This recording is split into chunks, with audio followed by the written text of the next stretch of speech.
No maja mgbede ọma na ụmụ ike njema mgbede ọma ụmụ nze na ọzọ mgbede ọma ụmụ Chukwu okike abịa mgbede ọma ya na anụ ụbọchị na anụ ikpoji ebube ana m ekele mmụọ nwe ya ahịa eke oyi afọ nkwọ ada mmụọ na-ekene mmụọ nwe mmiri niile nọ n'ala Igbo ada mmụọ ekene aja na Igbo nna ada ekene enu kene anyị kene ezinụzọ kene ndị mbụ na ndị egere ndị ochie anyị Igbo niile ada na ekene o ekene mmụọ eji wee bibe anyị Igbo o ekene Chukwu okike abịa ezichi m ana m ekele gị ana m aja gị mma n'ihi na ị kwesịrị ịja mma bunyere n'ihi na ị kwesịrị ibunye elu ịkwa na-ekene na otito n'ihi na ị kwesịrị ekwesị ezichi m nna ndo ezi nna m ụmụ aja na ka eke ụlọ dị a na-ekwekwe egwu mgbede ọma mgbede ọma mgbede ọma mgbede ọma ka anyị ga-awarịda anymore. What matters is Biafra. Everything else is my life doesn't matter anymore. What matters is Biafra. Everything else is irrelevant. And the zoo government, they know it. Everything is irrelevant. The only thing that matters to me, God is my witness, is Biafra, nothing more. I'm not doing anything. I don't have a car. I have nothing. The only promise I said to God is, give me Biafra, that's all. I don't want anything else. What am I doing with money? What am I doing with cars? I don't need them. The Biafra I do need. I am dead already. The only thing that can bring me back to life is Biafra. This life is meaningless without freedom, not just freedom. As I said before, I traveled to England to study for a reason and for a purpose. You cannot tell me that in England, they have gas piped all the way from the Scottish gas fields. There is 24 hours a day electricity. There is gas. If you're homeless or if you're unemployed, the government can give you what is called housing benefit. You can pay your rent and live in a decent home. They also give you money to feed as well. If I cannot do those things for my people, then my life is meaningless. So as I am right now, I'm already dead. I'm only waiting for Biafra to revive me and to resuscitate me. And I feel and I do pray that most other Africans should feel the way that I do. Because Africa is a failure because we fail to address my life doesn't matter anymore. What matters is Biafra. Everything else is irrelevant. And the zoo government, they know it. Everything is irrelevant. The only thing that matters to me, God is my witness, is Biafra, nothing more. I'm not doing anything. I don't have a car. I have nothing. The only promise I said to God is, give me Biafra, that's all. I don't want anything else. What am I doing with money? What am I doing with cars? I don't need them. The Biafra I do need. I am dead already. The only thing that can bring me back to life is Biafra. This life is meaningless without freedom, not just freedom. As I said before, I traveled to England to study for a reason and for a purpose. You cannot tell me that in England, they have gas piped all the way from the Scottish gas fields. There is 24 hours a day electricity. There is gas. If you're homeless or if you're unemployed, the government can give you what is called housing benefit. You can pay your rent and live in a decent home. They also give you money to feed as well. If I cannot do those things for my people, then my life is meaningless. So as I am right now, I'm already dead. I'm only waiting for Biafra to revive me and to resuscitate me. And I feel and I do pray that most other Africans should feel the way that I do. Because Africa is a failure because we fail to address my life doesn't matter anymore. What matters is Biafra. Everything else is irrelevant. And the zoo government, they know it. Everything is irrelevant. The only thing that matters to me. This is our leader's voice. And I'm a motor called many do try.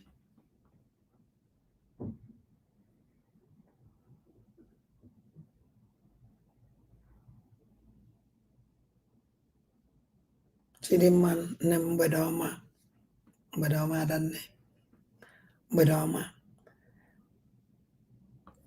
anyị emebe ụgwọ ọnụ akara m ịbịa life because I don't weak in my voice ọrịa afọ na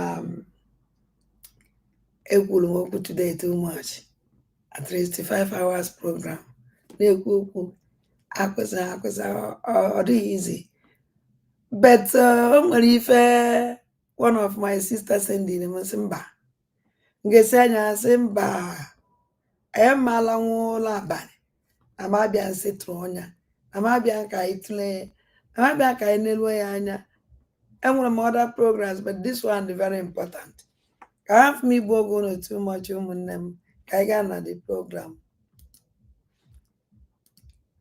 nwala then the program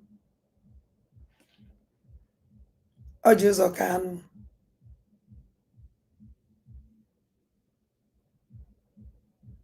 Arise News mere interview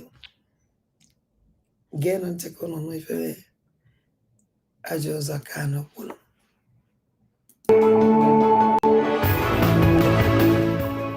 Now to our first story of the day. In the wake of the recent imprisonment of Mazi Nnamdi Kanu, the leader of the Achọrọ m ka Chineke nye m mmụọ iji wee nagide this man. Asị m kpọrọ nwoke a nọ nne ya anya iwe na-enwe m ana m anụ voice ya iwe na-enwe m o nwere ife this man na-arụ adị enwe m iwe to be sincere to you. Enwe m o nwere iwe na-ahụ na-enwe mmadụ ọ na-awụ ya akpata m oyi ka ọ na-enwe m na-akwụkwọ m akpata m oyi the voice na amụrụ m ife m eji wee maatụ mmasị na ọ dị ka ife ọ dị m ka iji wepụ n'eziokwu onwe m eji enweta meseji from YouTube ogene kedu ihe ọwụ mana ka anyị na-ege ntị anyị eji mgbanwe hala ọgụ anyị afọ iwe dị na moto banye na moto. proscribed indigenous people of Biafra, IPOB, Abia State Senator Chukwu Di Ya appealed to Ndigbo to demonstrate a greater sense of maturity than what others are giving them credit for, eschew violence in any form or substance, and resist every inevitable attempt at being provoked. In like manner, Senator Kalu, who represents Abia North in the National Assembly, has been more than ready to offer his thoughts on a range of other issues of national substance and has been one of the most consistent supporters of President Bola Ahmed Tinubu's handling of Nigeria's affairs. Senator Chukwu Di Ya joins me now on This Day Live on Sunday for a quick chat on the state of the Nigerian nation. Thank you very much for joining us, Senator Chukwu Di Ya. You're welcome to This Day Live, the Sunday talk show. Thank you, Dr. Akpati. Well, Senator, a few Dr. Akpati. days ago, or let me say more than a week ago, you were quoted as saying, look, IPOB, ESN, have both been responsible for the killing of over 30,000 persons in the Southeast, disrupting the people's livelihood, and that people should just moderate their anger or their, reactions to the life sentence passed on Mazi Nnamdi Kanu by the Abuja Federal High Court. And now, IPOB, speaking through Comrade Emma Powerful, issued a statement, I think in the last 24 hours, saying that, one, you will have to name those 30,000 persons that were killed and who killed them, because IPOB is not a violent group. IPOB has not killed anybody. And that, in fact, you are one of the sponsors of violence in the Southeast, a Biafra group and another group. And that when you were governor, in fact, you encouraged criminal elements along the Aba-Port Harcourt highway. And so you have no moral right. And I'm waiting for you to either name who killed who, or you retract your statement, or you apologize. Which of these options do you want to take? Because Emma Powerful makes it look like it's an ultimatum. Either you apologize or you retract, or you provide evidence of who killed who in the Southeast. Now, before I now continue this message, who is the more powerful? Have you seen a ghost talk? Who is the more powerful? Have you seen a ghost talk? Hence, I don't think get the consign. The more powerful is a ghost. Nobody know him. Nobody see him. Nobody know well anything I with the case now if I can more powerful. On a wooden na my comment section in Facebook, YouTube, I don't know fear. As you can now know who is the more powerful? Hence in the concern, the more powerful is a ghost. A ghost don't talk. So if you more powerful want to talk, Yapota, which is picture and everything, and they talk to Biafrans. Now who know me know the business. A ghost can never dress anything, and a ghost can never talk. So as I can go do more powerful. Likewise, all the DOS dog of sellout, all of them are ghosts. Ghost can never talk. I never see the ghost talk. Ghost on if a man that ghost. In fact, Omelolane, or more years ike, of talking na pali, na disturb and don't chill a Kenya lazy bond. Or I can dog of sell out and they map powerful and do chain because we don't know them. We never see them. Or that doji dodge I am a raw. So no nya can you even know?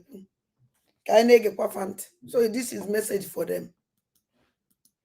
When he accuses you too of being behind the crisis in the Southeast. I'm sure you have seen this statement. What do you have to say in reaction? Thank you,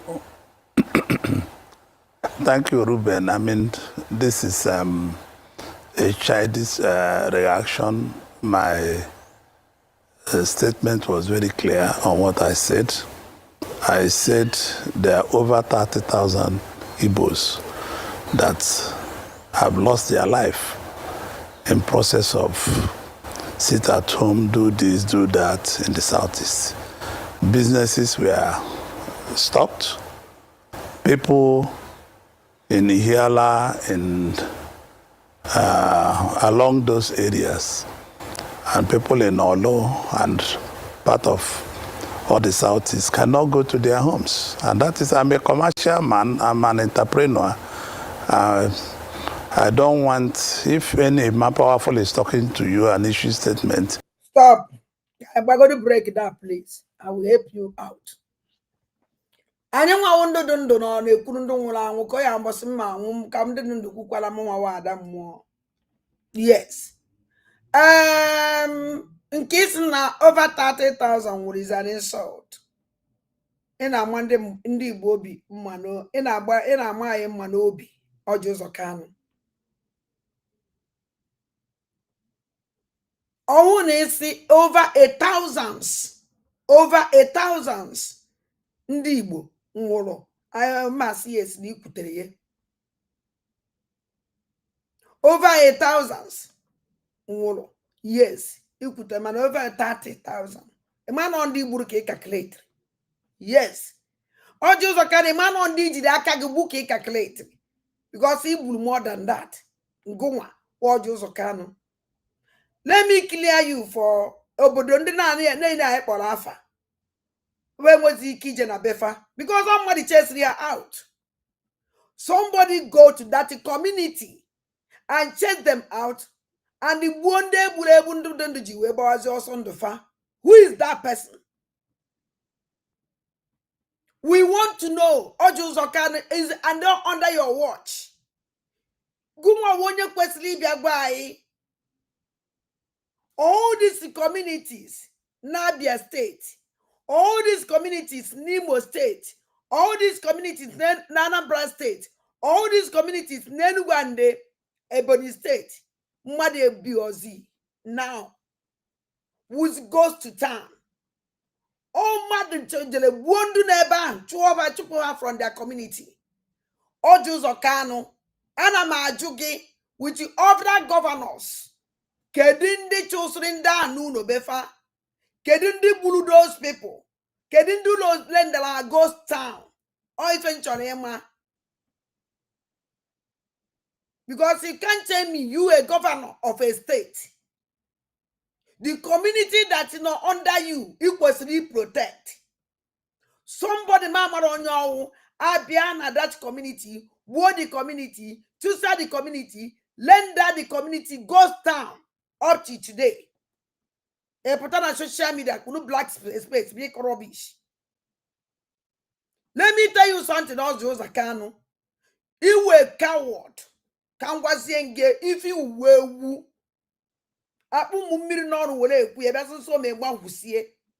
All of you governors and the senators are useless. Unu niile. Ndu niile no chichi. Mgbe there are these towns goes to town. Unu niile undu obu anwu obara. Unu niile undu buru ihe niile the whole community unu niile buru fa. Chosisi afa wele anu fa wele gwo ogwu ego wele fa we mee up gun traffic. Ndị ọzọ ji wee gbawasị ọsọ. O mere na Okigwe this of recent. O mere na alọ ndị Izọk of this recent. O mere na kedafọ ya ka afọ obodo onu. Kedafọ ya anụ. N'ọlụ n'ụmụaka. Ebe ka gọvanọ Hope Uzodimma nọ. Mgbe a na-egbu ụmụazị ndị Imo steeti. Kedu ebe gọvanọ Hope Uzodimma nọ? Mgbe Ngozi Alabeze rekruturu ndị ụmụazị egbu ụba ncha niile vụrụ load oje tusie kedu ebe all the governors nọ? You people tell me that you're no governor and the thing under your watch. And egbu ndị unu no under your watch unu protecting ha. Ladder, if you na-eme una abịaze help those people na commit abomination na-egbu ọchụ. Send the army. Nigerian soldier, no Nigerian terrorist under an army. Repentant terrorists in Nigeria and individuals. Now, Bobusia. They weak better than men load. For Benjamin, the weak better than men load. Not to innocent people. Ain't well anything fudge. A dear bar. Rubbish. A nonsense. In a my pop accused. Where are you? But that in name. And you claim to be a governor. Because when that in can name, I wanted a mazin and the cano under Ayababe liberation by day. All because of Ebolo Bukadaka, what did a mazin and the candidates the first to Eastern Security Network to protect individuals. Guma would you useless governor Joseph Canada capable to offer a woman like you? Even a woman kagemwa. Even on a mekwagi. Are you not ashamed of yourself? Anamajugu Joseph Cano. Ebi Zuzu Potalo. I talk to you in a manner that you are like. I don't care who you are. If you have money, your money is a broad money. I don't care about it. You don't feed me. I never eat your money. So I don't know who you are. For me, you were okay. Or Joseph Kano, a governor of a state. How many years? 4 years. Under your watch, some community was on your binia. And there are wounded on that community. The first thing to what happened to their community, but see also Bowalo or Joseph Kano, Kedonia Burundi on a community young. Kedin do Bulufano, Kedin do land that community homeless, Kedin do land that community goes town. A whole town that goes town. Or Joseph Kano, Maran de Belienu, or what on Yiji, or what on Yiji as no nya, one yema. A good thing, my power for the right is to be a kundu million. Because he was kundu million. He was kundu million. Because you're governor. Everything they genaka. When we know that in the community no under attack. No under attack. That no way group within that community, nobody community, they kidnap. Your duty is to protect that community and send your terrorist army there for them to save the community. Or Josokana, are you not ashamed of yourself? Zuzurubian here. Now why that now go like community, the mother knows under your watch, under your governorship, and you take a note to protect them. They voted for you to protect them. Some people that you don't even know, a governor like you. Well, Bagasana, all this community, is they proud. There's Susrunoro, your son Taranki Mero. Now, why a good town, Nemadi Biozi, a governor. A ghost, a matter powerful, a ghost to man. Somebody, a ghost, and they may exist. Are you not ashamed of yourself? Who are you? Who are you? Who are you?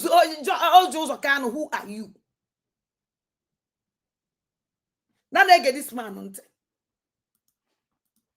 You should come on the television the way I have come to address you. That is a more powerful with clear identity of who he is. Yes. So this Igbo. A more powerful should come out. Or who knows now a ghost. Just stand there as a useless man like you, or just can see where stand there, sit here like a stupid man as you are.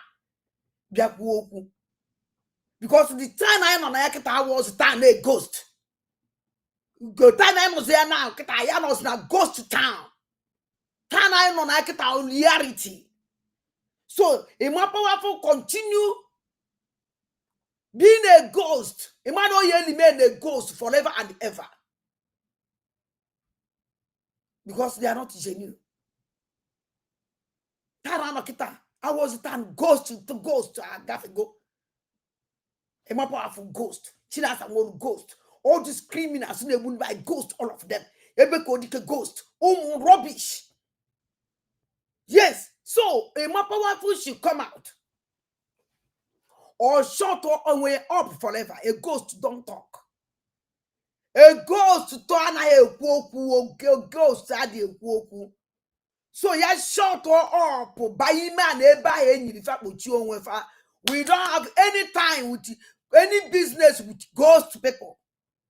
So all Jews are kind of and all challenging ghost is more powerful to come out live and direct to come and talk. Rubbish. This is Akpatia no leba. I take your voice. Any example, it could be a ghost to man walagi. You are an idiot. You call yourself a journalist. Then again. Should not be taken for a ride or for granted. I sympathize solely with the families of Nnamdi Kanu and what has happened to them. And I want the federal government and everybody to think of how they can resolve the matter. But you are a very stupid man. Again. Let me tell you something. You're a very stupid man. Do you know why Jesus need stupid? He may sympathize with his family. Our leader Mazen Nnamdi Kanu for what happened to them. You sympathize. You condemn our leader. All Jews of Kanu Bunu Beba Bangida, you was there, Beba Bangida. You follow go to Beba Bangida to sell our leader Mazen Nnamdi Kanu to them. And you collected the money with Joseph Kanu. Now they sympathize. That is why you do the energy with that woman. That is why you do our leader Mazen Nnamdi Kanu win energy with that woman because they can't do nothing because they have eat the money. If you don't, if only you could take the judgment, you drop the money back. Kezinko, you a governor. A man not suffer to save your stupid life. and your stupid generation's life. Or Joseph Kano, which you don't capable to serve. Do you think you go to in America and relax your life is yourself? Do you think that? Or Joseph Kano, you should need America relax in America because in America, your family in America, that your life you are the same. Yeah, one we fele, can you die him abandon Nanibo? They will leave. And when I about on no so it was all going along with America and America and one. Hana one Joseph Kano. Ajijun Najoke. In they sympathize for what happened to them. Can you family?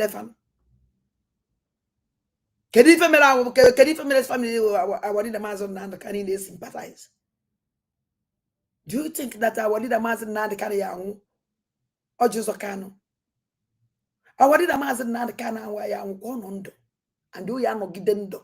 Gumo wo tolo balayo kanala ni useless man, a useless governor like you. Ex-useless governor I have never seen. You were a coward. Nekadanya the state. Oh, you look at Kedin Dingalandadia. Kedi Meftanabia. Kedi female iji wewuru madi idiot to the kage.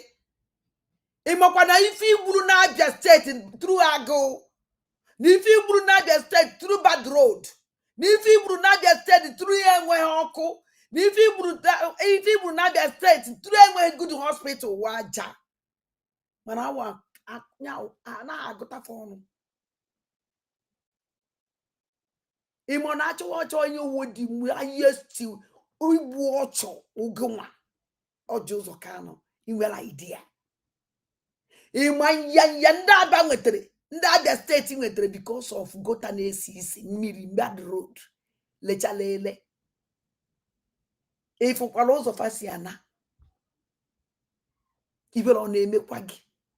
If you tell bad dowe wundu blue matter. What no go would brew the highest. Now every corner you brew. On one side you brew. Bad food you brew. Bad road you brew. Bad hospital you brew. Bad school you brew. Even everybody useless. Can you come and tell us for your 80 years governorship? Can you even achieve? A bit under your watch. A community, a town, but also na befa. Up to now, HRB na befa. Tebe you. But when you go say television talk or you an idiot. But when you go say you will watch in a war pala. Or balanda be stating one of the SS. Onye kumutiefu. Now they get this man. Also, federal government and everybody should think on what happened to people that lost their businesses, people that lost their life, people that are brothers and sisters that have been killed, and all the rest of them is a statement of facts. I don't talk anyhow. When I was governor, Abia State was the safest state in that park. You are man. What can I make the seven Abia State? Oju Zokano, Biagba ye bed the save Abia State you a safest place. Ebe to Olochichi. Governor Chidigolu. Nabia State beside down a buano came with over 80 something. Opupum mad. Oju Zokano. Opupum mad, Mokimu no skeleton. Opupu na chacha white. Go signal take go under your tenor. Abia State yo. Safest way inside the bush. Oh, as I even Pakato Ochi where to say go season now.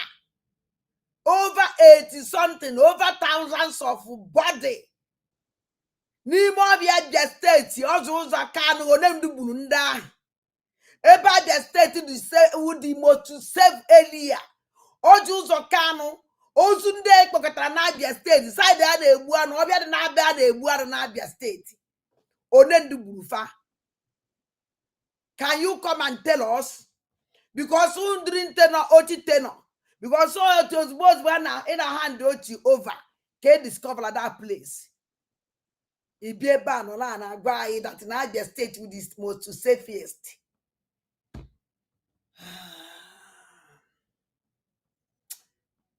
Na na-ege ntị. There was nothing like armed robbery. There was nothing like all this is happening today, because the place was properly policed. And what we did as government was very open. We did with the SSS, we did with the police, we did with all apparatus of the federal government. No.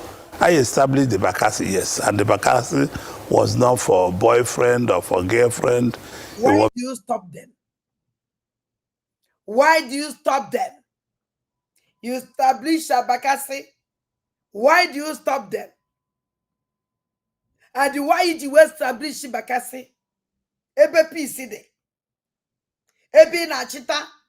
Your criminal police. Women will even establish Bakassi. Your criminal army. Women will even establish Bakassi. Ogunwa wonye mere Bakassi ojo kanu. Why do you stop them? When Bakassi came, because your criminal activities. Because of buying the butchers in the bay, ocean everywhere, na aga. Ebi with a peace. Ebi with the most safest place at their state. Why did you establish Bakassi? Ebi with the police. Why? You were just establish individuals. Ngalo wona mo wa adande mbana ndegede. Na Bakassi alo side aye. No, always go no propaganda because no go wa wojo zo kano undo strabish the Bakassi. Always the anyanji wenyo that Bakassi keta. Always the anyanji wenyo Bakassi a. Yes, so because onyo shi ana he cheleg madi ife. Odo possible. Oju uzo kano afube mebe onye oshi na-eche nche because it's onye oshi chere nche ojekpo the group ndị otu ye ndị oshi ịgbaziri license ya zuruzie gbadowe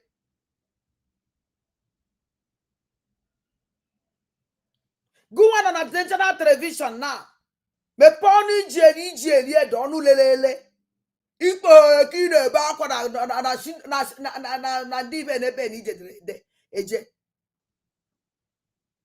we side that na you about the most safest place na ndị police na ndị army na ndị SSS na ndị CCSC sa ndị selectivity anchani na lolo I bet the very calm but no kweze ba side that you establish Bakassi. Why iji we weputa Bakassi? I want to know. Because Bakassi mgbe amam bakano maka Bakassi afu be mebe ba lolo afu mana anolo nante ya jamu be ma face to face mana anolo nante ibe ba megasre iwulo onye ochie cheg mo na achala ede gburu gudota atrisi ba gburu Deniko na Onitsha after ka ba buchara Deniko na Onitsha ka ekwade onye ozo onukwa mmadụ one ma one nọ n'akụkụ ya mgbe ifo na Bakassi eweta ego onye ọnwụ na obodo adị na mma ifo na Bakassi anaghị ya ụzọ ife gwara fa mewe ka fa na-eme na ba do real to work ha wepụtara obi ha to work ha wepụtara obi ha iji wee klinuo ndị ọjọọ unu kpokọtara a fight against them you deserve them. Now, even mezi that you will say the fake one. Look at you. Under your watch. Why did you be in Achita? Obodamaka, why did you build your Bakassi? Even though you were failed government. You were failed governor.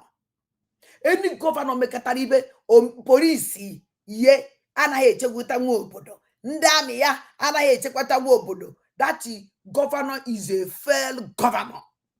He just a build an individual will protect his obodo. Iman enara ni. Magi, my your criminal rubbish, and the governor at that time, only no dissenting. Then they can't.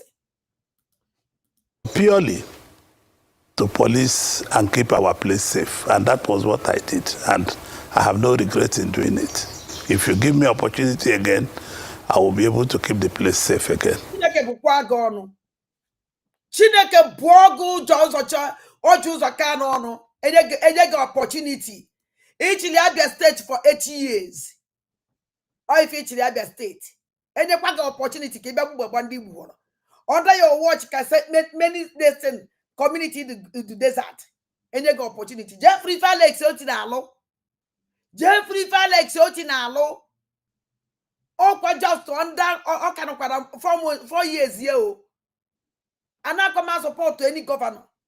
Mananda Abia State in a couple Abia State like ya. Kedi Kelo. They're going to be a tola for the meeting in Abia State. Our New some community goes down. Organ traffic every day. Organ traffic. Organ traffic. The money ne hunaba. And they've got those man got everywhere. Kedi we patana people ozu. Kedi we na jeni ila people ozu na gota. Ojo so kano. Ozu abowula babu. Ndabo na ala mgbe na chi ojo so kano. Why ojo awonu puta na national television na atu ase. Ndoro chere dokano ndo. And then don't chere na complain. Come can a opportunity come na national television and the talk. Or because of the hand in the blanket of Buofa, no, they don't have opportunity to express themselves. Come and tell us, how Jews are canon. Can you female in Abia State? What can I yo to Kurife? Why you to Ndo? Go say hospital on Abia State. Why standard hospital on Abia State or Jews are canon? Why standard school on Abia State or Jews are canon? Why standard road on Abia State or Jews are canon? Biago CI, Miri na Abagasi na Abia State. Kedi street, the street on Abagasi. Ojo Sokano. Can you tell us? Can you come and tell us? Show us one. Chineke Bogono. Na nege this idiot unte. Dr. Patti. Okay, but one of the claims is that you are one of the sponsors of a group called Autopilot. And also Biafra Restoration Group. And yet you are saying this. I don't know anything. I've never had this name. I've never had any name like this, and I cannot sponsor anything. He did not sponsor anything. Nobody sponsor Autopilot. Nobody sponsor Autopilot. And nobody is Autopilot. Autopilot is nickname. Give us ndikwele no bata obie. Because now what did a mazin nan the can say? Nine I guys an autopilot, I can assure you. Nine on autopilot, I can assure you. Nda bunyizenya ozieye ndi peli ndu get up our did a mazin nan the can size follow Simon Epa. You see, so there is nothing like a group of autopilot. So all Jews or can't anything but autopilot. Yeah, our nickname give us by DOS and degree useless dog of sellout and the useless group. As governor, I established the Bakassi, and the Bakassi was in charge. I think these kids should take Nigeria serious and take Igbo people serious. They should stop doing these things they are doing. We should be tired of this faction. We should think on how to move forward, how to use political solution to sort out the Igbos in where we belong today in Nigeria. Nobody takes the Igbos serious when it comes to this kind of things. These guys should stop this old-fashioned way of. We should be tired of this faction. We should sponsor anything. I was governor. I established the Bakassi, and the Bakassi was in charge. I think these kids. This Bakassi, he will remember your political all this thing. You establish them. I want to where make your proper political opponent or political gang group. Because we turn one against you. How Jews Okano? You establish them or to oppose or the massive establish a bubago. Well, I bunde mado. Nani bonine. Oh, to akisi we establish a bakasi. Alu we megi that need a male modernani. How we put up before. Kafa we make for the man and Igbo. You stop them immediately. For not telaka. For not telaka Jews Okano. All your political talks, you establish them. Your political talks. You establish them.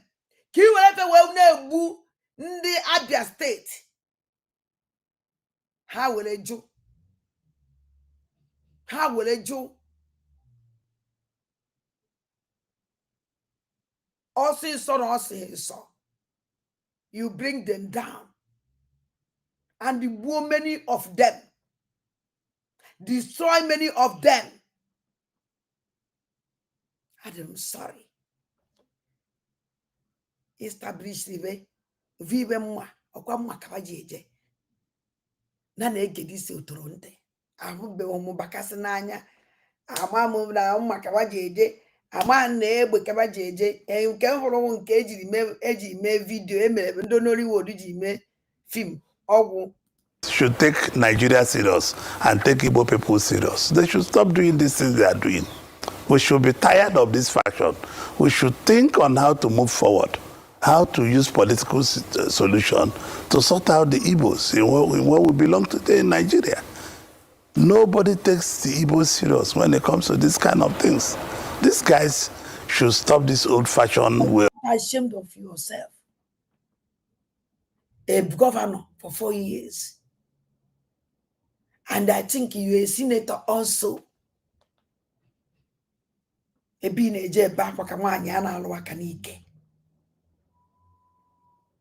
for 4 years, for 8 years, governor, senator, for that matter. You need to political Iyoma, he will establish in Igbo. Yoruba, how many political solutions can you establish in Yoruba land? Ojozo Kano, Yoruba, how many political solutions can you establish in Yoruba? In Kendi Igbo, o political solution, Chineke buogo no buo political solution ono. Kono ha wele ndi Igbo to Fulani. Ojozo can let me tell you something. You can learn to go to your criminal America, Ibi. You can never get rest of mind. I can assure you. Because some poor Igbo can never. Ajani Igbo ya chuge boss kwa gonolo. Akaralo imele wuti undi Igbo kare akare. Look at you. Onye forma na ade mma. Lekere anya your compound. Onye forma na ade mma. Mana ụmụ ogbo idizi mụ iji mere rag. Ana azọtọ ọkpa n'isi na-aga. Wolo ọbala fe asacha main road. I'm very sorry for you. Man, I get this man of doing these things. I think they should now find a way on how they can. All Jews of Kano for Lekodo.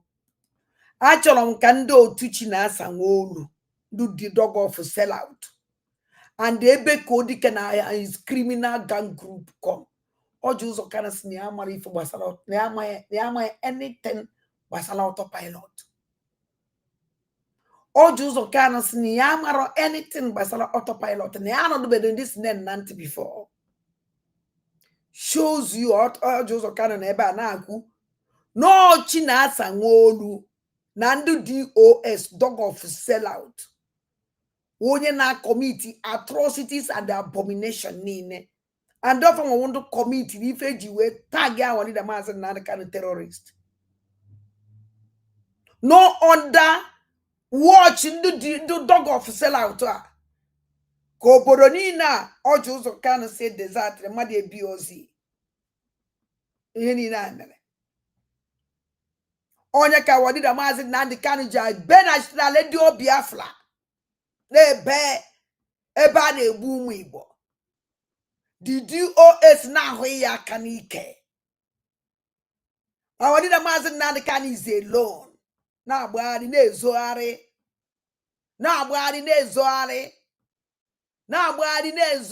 ozo na-ezo naanị.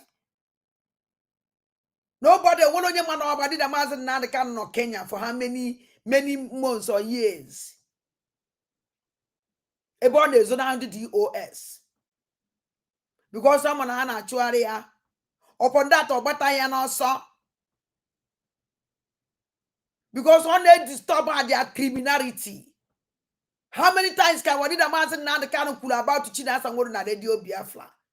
And what did the Maazị Nnamdi Kanu did not say good about China and Wolu? Nke bi na Kuwait. Biere na Kuwait how many years obi na Kuwait? Ndi Kuwait enye ya akwụkwọ Kuwait. Ozi Benjamin Umadibu Judas. Very useless human beings, all of them. Kewere koya what did the Maazị Nnamdi Kanu okwu n'isi? All these politicians they use her to destroy an Igbo, to commit abomination, atrocity in an Igbo. When that POB no meeting, how will do a Nigerian government? Many several times I did a Maazị Nnamdi Kanu web block court on anything meeting gathering. Even put in a member fundraising. God say Bukari go far. I am a different menu. I wanted a Maazị Nnamdi Kanu always clinch na radio Biafra every day by day. Neti organ traffic. And you can never see all these criminals surrender him, say something or do something, not knowing. All these governors and senators use them against our leader. Use them to commit abomination, atrocity in an Igbo. Chineke bonu ni no. Put back Igbo in the map of Nigeria, please. This is what I think. I don't want to, Dr. Akwati, to waste my time in answering frivolous questions with you. I thought you have invited me. Put Igbo back in map of Nigeria. Which Nigeria you're talking about? Which Nigeria you're talking about? This Ozu. Which Nigeria? Nigeria surrendered by terrorists. How to protect their land against it, Nigerian terrorist invaders. Hand their terrorist country. Are you not ashamed of yourself? What did a Maazị Nnamdi Kanu bit of a Ibon? Beginning Ibuji nor a map of Nigeria. Can you benefit from them? Or Josokano? We are going to buy if you benefit. Mgbe bido be okwu njem nwere onwe a. Mgbe after ka anụchala ọgụ, Ojukwu chighara azụ, join kwa one Nigeria. Ụwa zuru ike were bido. Before ụwa zuru ike bido, kedu ibe unu benefitiri? Onye ụchụ, kedu ibe unu benefitiri? Kedu ibe unu benefitiri? Bịa gwa anyị ọ mmiri ka unu benefitiri, ka eletrik ka unu benefitiri. Jee na Ghana, ọkụ na-enwu 24 hours na Ghana. Jee na Niger, ọkụ na-enwu 24 hours na Niger. Jee all this nonsense country Nigeria bụ giant. Life is very good that place. Bịazienu na ana Igbo mụrụ nze mụọ ọzọ. Ị na-etinye map. Ndị Igbo na put Igbo map na Nigeria again.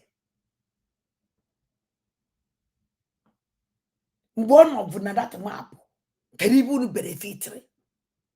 Kedu ihe unu mepụtara? Ijere go say you no give when in America you a businessman. The only thing you care is your money. But you don't even care about life. Or just the only thing that you care is your money. But you don't care about life. Let me tell you something. Owu ndi Igbo na-ejejo today. Owu that ni ife na adịghị ka o si dị na Igbo today ọnụ nwa kọsụrụ ya. Ọnụ nwa criminal governors, useless senators kọsụrụ ya. Maka since unu je na-efo ikele ndama ndị Fulani ike a na-abụ unu. Ọ mgbe ahụ ka a na-alụrụ n'ala Igbo. Mgbe ahụ unu welu Igbo ha ndị a n'aka ọnwụ. Mgbe gị wee idiot ya ekpuru okwu ndị Igbo chiri echichi ya eje na Fulani ma wona na ba wona a useless man enwere uru ọbara. Ọ mgbe ahụ ka unu lere Igbo. Mgbe useless man dị ka gị iwere pampas a na-agba gị n'ike. By useless people adị ebi ugwu. Mgbe unu lere dignity unu. Ọ ka mgbe ahụ ka unu lere Igbo. Mgbe ahụ ka unu destroy Igbo. Mgbe ahụ ka unu opuru Igbo na-arụ eje anana. Onye nwa cause all these agitations. No nwa rubbish governors and senators ndị Igbo nwere standard. Look at what can me feel when in Nigeria. Or seaport kiwe. Or international airport kiwe. Can you feel when in post? That's in one Nigeria. Na even the one atari afofo. In a kwoku business in the Igbo. In a kwoku lost in a business. Or Jews are cannon to buy on a Lagos and I lost business if I or sit at home. Or Jews are cannon to buy on a Kano state and I lost their business or we sit at home. Or Jews are cannon to buy Abuja and I lose their business and in their homes. Or we sit at home and amen and Igbo course. We actually can blog on. Or Jews are cannon even amen a business in the Lagos. House in the Lagos. Or we sit at home course. In a Kwoku business. Ndị Igbo ya agba afia ya bịa obodo ya ozi afia ship oyo bịalo na Lagos ege ya eji gbagodi ya agba na Lagos ọ gbachazie ya onwe ifo ya elechati ya ụfọdụ ahịa mezie their business aba ma how many Igbo business and ele option na Lagos do you know how many? You are talking about yourself, businessman indeed. Sit at home across his business. He might contain a mother than a main road. A Barbara in Lagos, Bruce and Anatana Igbo da. Onya lose your business yenine. Do you know how many? How many contain and Igbo aton or an anozo? I free a kidnap what the container free by him of a mayor of road. I be onya was ye. How many Igbos? Who know how senator and the rubbish government governors so lend that useless na their business? Do you know how many?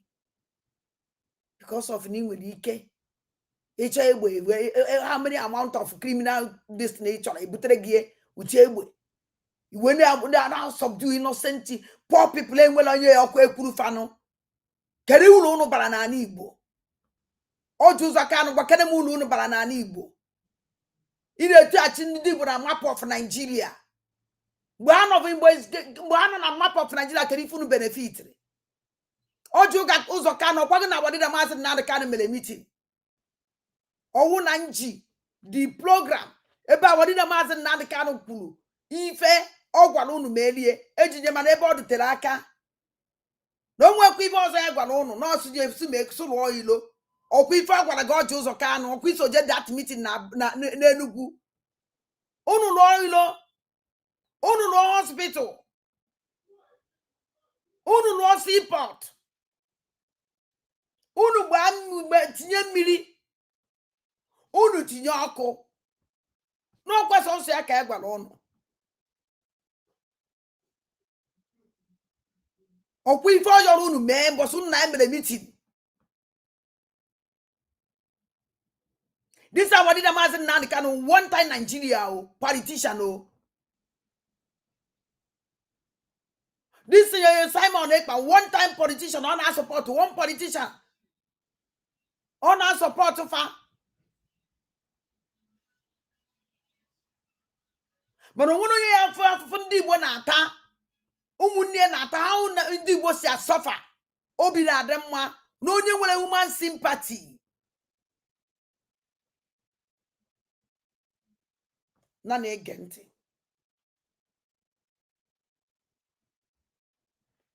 Me to your program to discuss things that are very visible, not that I'm no history in the world have me as a leader of any other thing than being governor of Abia State. Okay. Those, if a more powerful is alive, he should come unto me with you in a program and tell.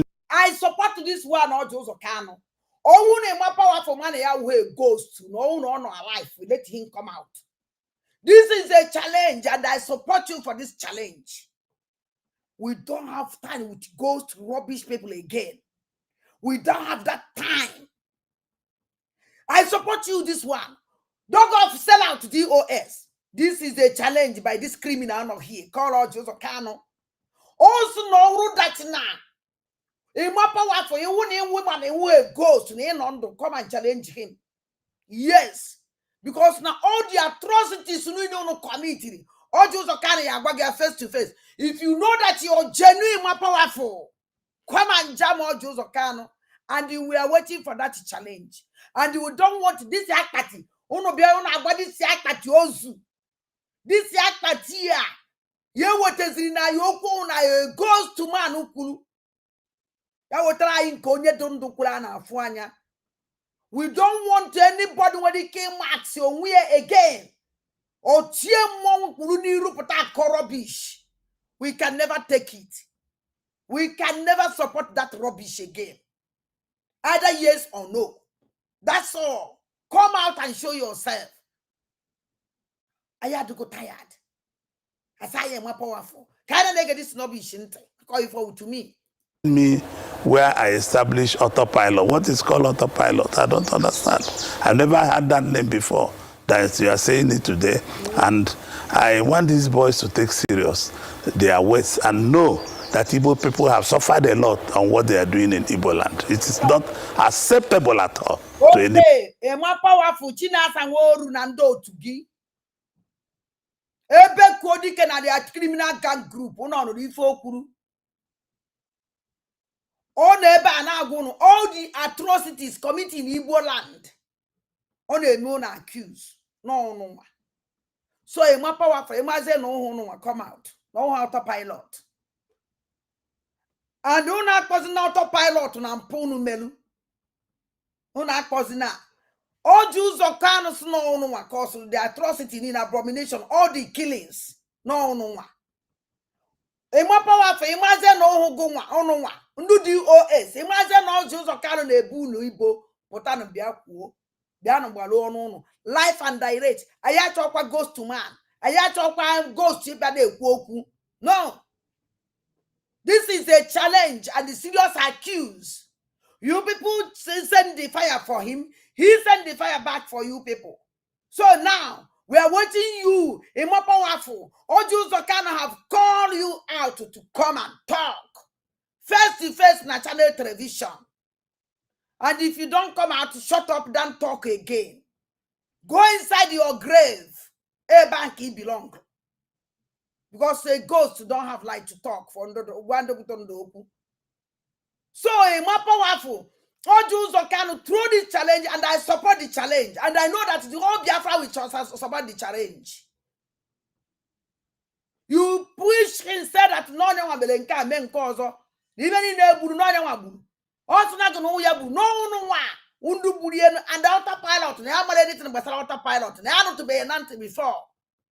And who knows stop who push you to another people.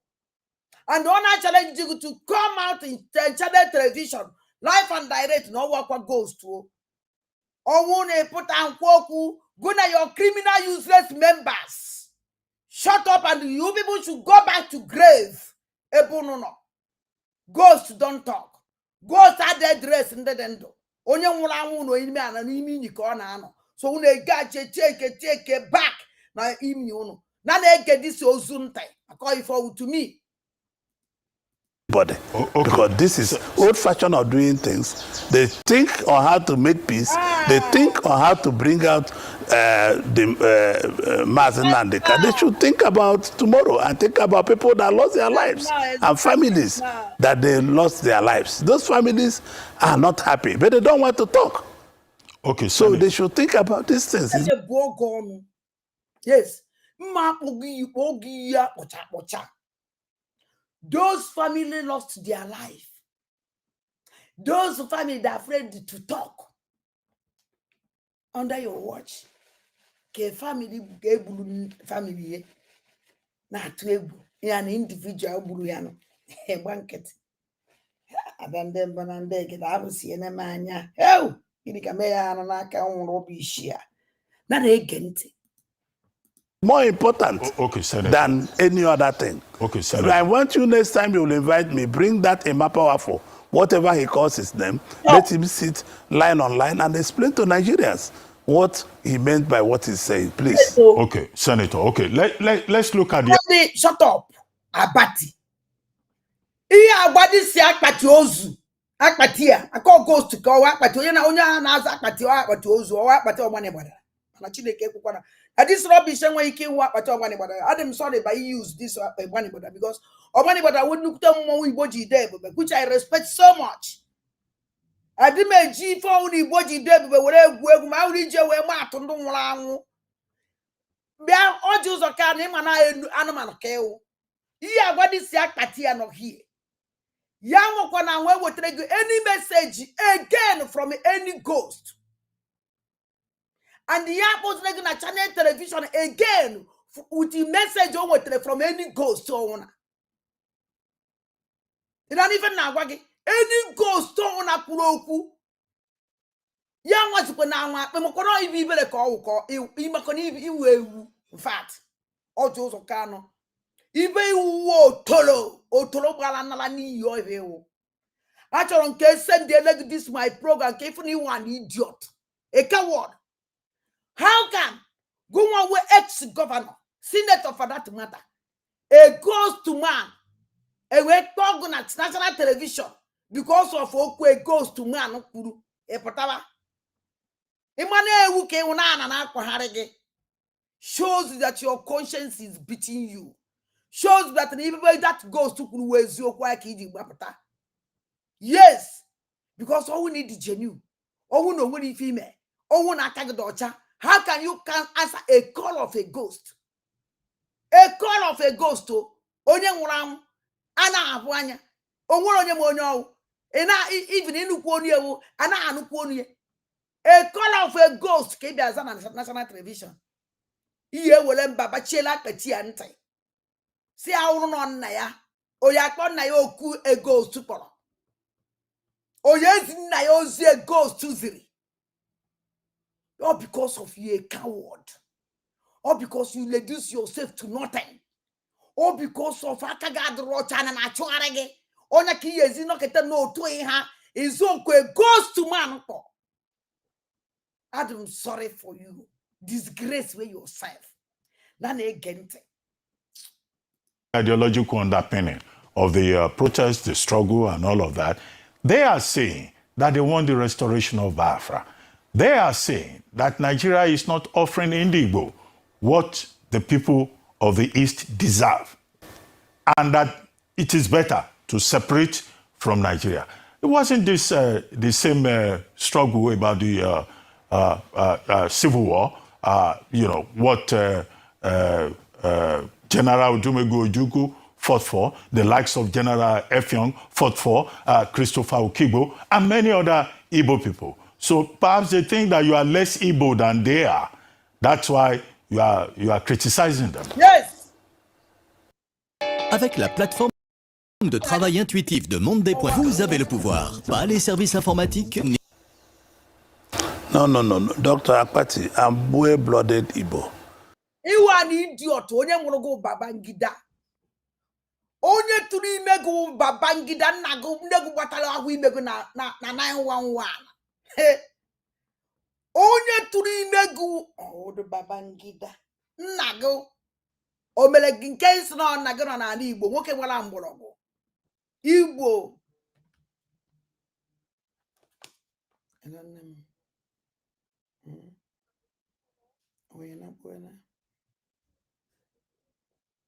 Ok, sinon ça va. Ta voix, il n'est pas normal. Qu'est-ce qu'il y a? Ton voix? Ah, d'accord, ok. Allez, bisous mon cœur. À demain matin, ok? Je t'aime mon cœur, je t'aime. Bisous. Bye.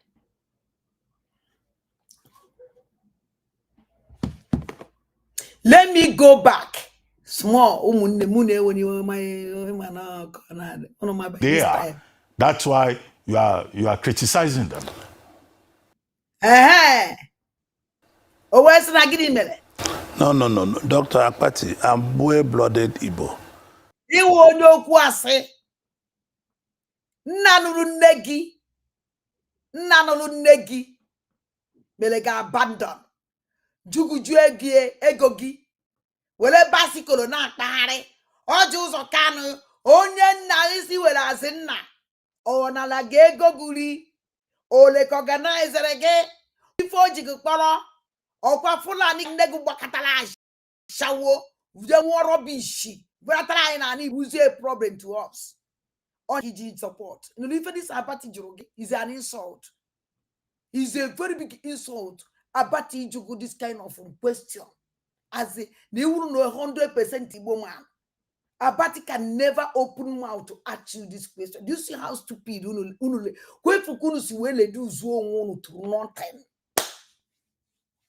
Do you see how you people, how you reduce yourself to zero?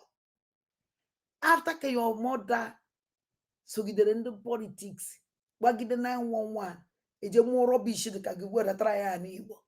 Instead, he will go to Kalata, Zone Po Negumelo. You were made the worst. In a large joke, in a river joke, or Joseph can let me return this question back because all you were through Igbo man. This Yakatiozu Katia neighbor can never open his goddamn mouth and ask you this question. Gante, can you the insult question? A disgrace question. Perhaps they think that you are less Igbo than they are. But you think that they think that you're less Igbo than they are. Oh, you bo. That's why you are criticizing them. That is why you are criticizing us. Even they know that you're less Igbo. They know your identity. Have you seen this question? Akita join another person. Why do this Akpatiji we specialize here? Jogo choose ogu jogo this ajijua. Because no matter go your history. Oh matter go your history. Oh my God, that ni uroni Igbo. Oh man, you want to war.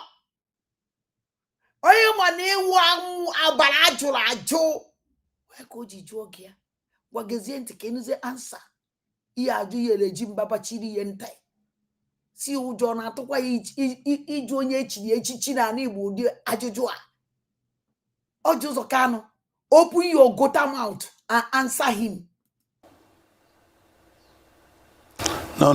Dr. Akpati, I'm blue-blooded Igbo. I say, Ojuzo Kano, ewuro onye Igbo. Ewu na ọkụkọ mana egbu onye Igbo. Nna gị jụrụ, odi onye anyị kpọrọ your father rejected you.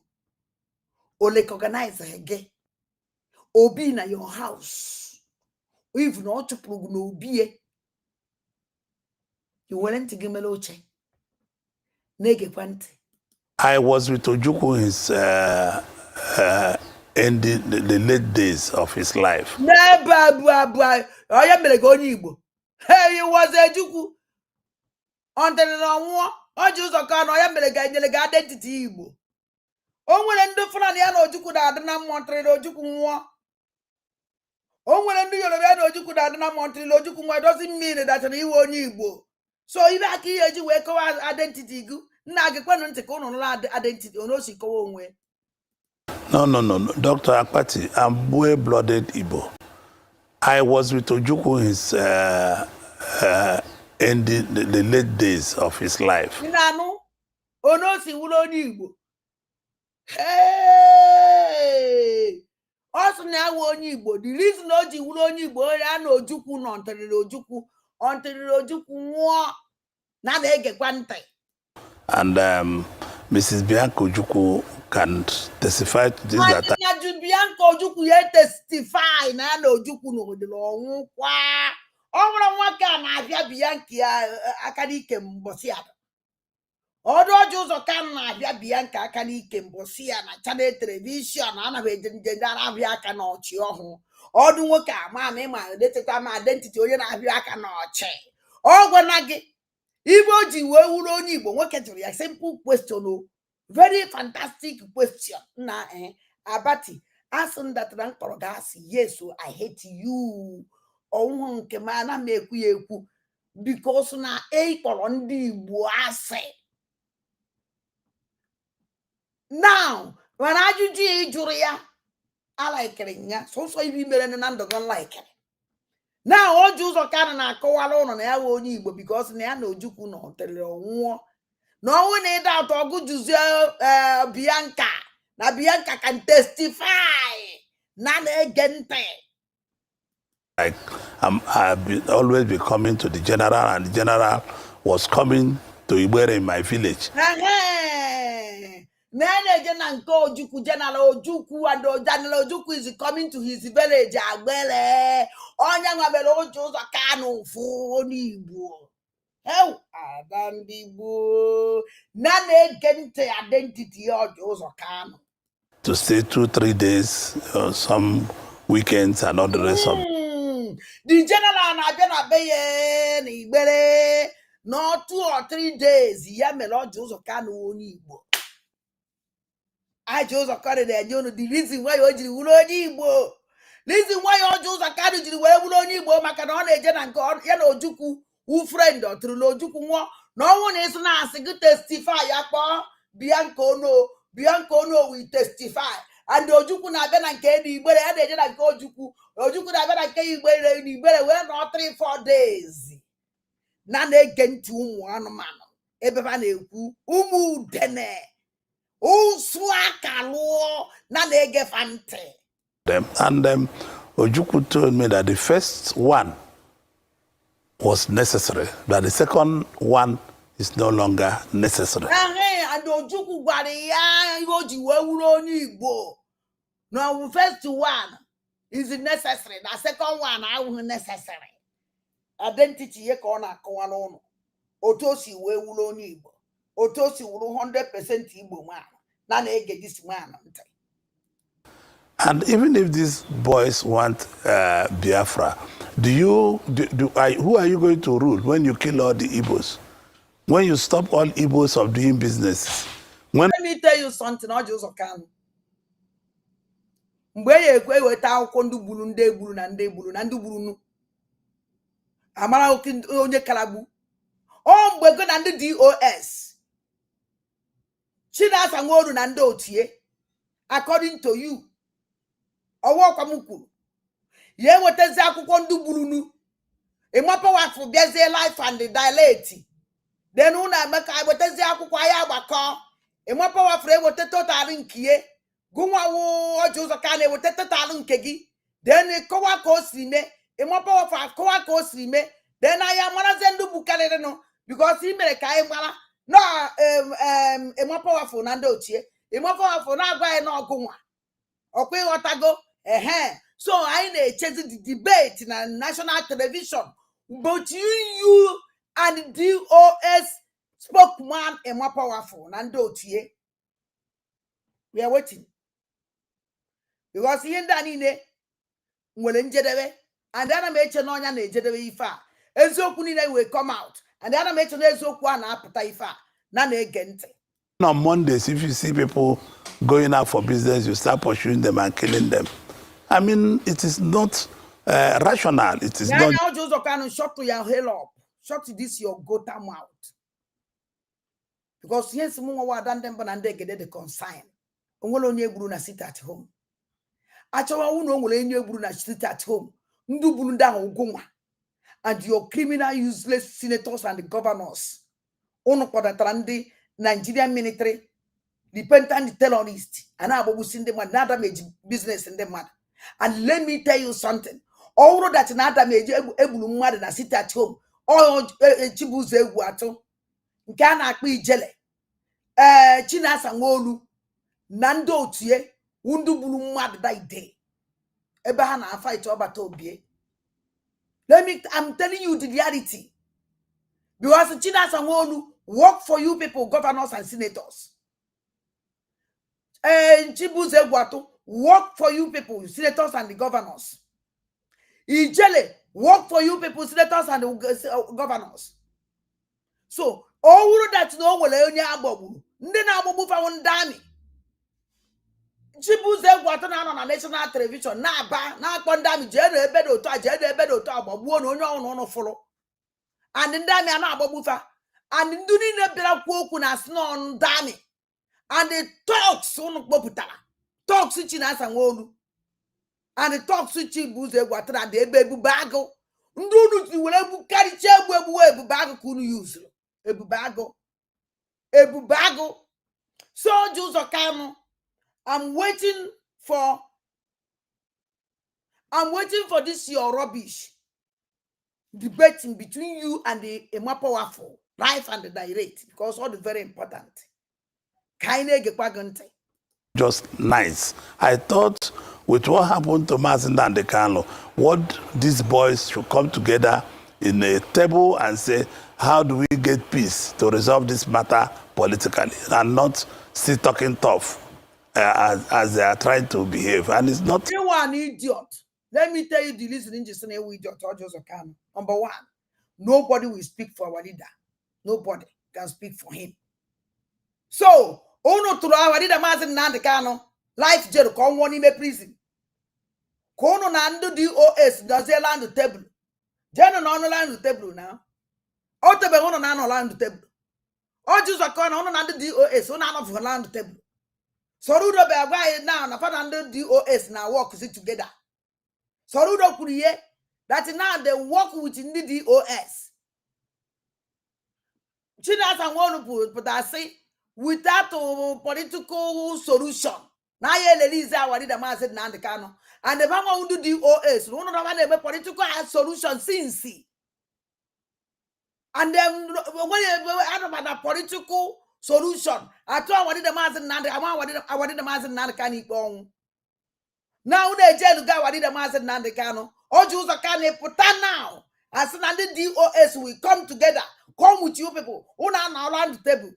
But after the account no land the table, Chineke Papa Goko. After Kunu Bulebu, who the jail, what did the master and the canon, life jail. They meant they making cake. In a mess in the another kid, they mess with Kabakona on land table. Who? None of round the table condosa. She doesn't want to work for you people. All the DOS work with you people. Or then they came up on land table. On do not on round table every day. Or Takon the DOS in our round table. Or Takano the DOS in a business. Chinas and one chica doesn't Garuno. Urunya security. What are you talking? Chica doesn't is coming home all the time. So round table Nanda or Tokobido. Or the good name round table. Or the good now work with DOS. We all know is at man a now they get this man on thing. Rational at all for any right-thinking Igbo people who have lost family, who have lost businesses, who do not identify in anything Uli, Ihiala, all those areas. Nobody goes there. And part of Olo, where the governor of Imo State comes from, nobody goes there. So, and part of Southeast. So I think even if they want Biafra, they should drop their arms and go with their flags and demand for what they want. Chineke buogonu. All Jews are can if they want their from Biafra, then go Chile. All Jews are can go do here now. Where the governor of Imo State comes from, nobody goes there. So, and I'm part of Southeast. So I think even if they want Biafra, they should drop their arms and go with their flags. And now, they should drop their arms and go with the flag. All Jews are can aba with the flag. Mbwana with the flag. All Jews are can ibu na aba bofe ebu na aba. Ife ngara na aba tu ekero. All Jews are can agbara na nkpo. All Jews are can agbara fa na Enugu with the flag. All Jews are can with the flag. Unu gbara Biafra, unu gbara fa agba with the flag. All Jews are can ha na-eme meeting inside the stadium nke ekpele ka fa na-eme ebe 100 of them. All Jews are can unu gbara fa gbafa pieces. All Jews are can akwa na Abia State. After ka ejidechara Wadida Maazị Nnamdi Kanu ka ha yi akwa ụdị akwa Wadida Maazị Nnamdi ka ha jeje kwa ụdị akwa Wadida Maazị Nnamdi Kanu yi were mee protest ewe gbagbuo for oya over 100 and esi na azụ gbafa agba zona ha ya ozu ha. All Jews are can ọkwa na Abia State and under your watch.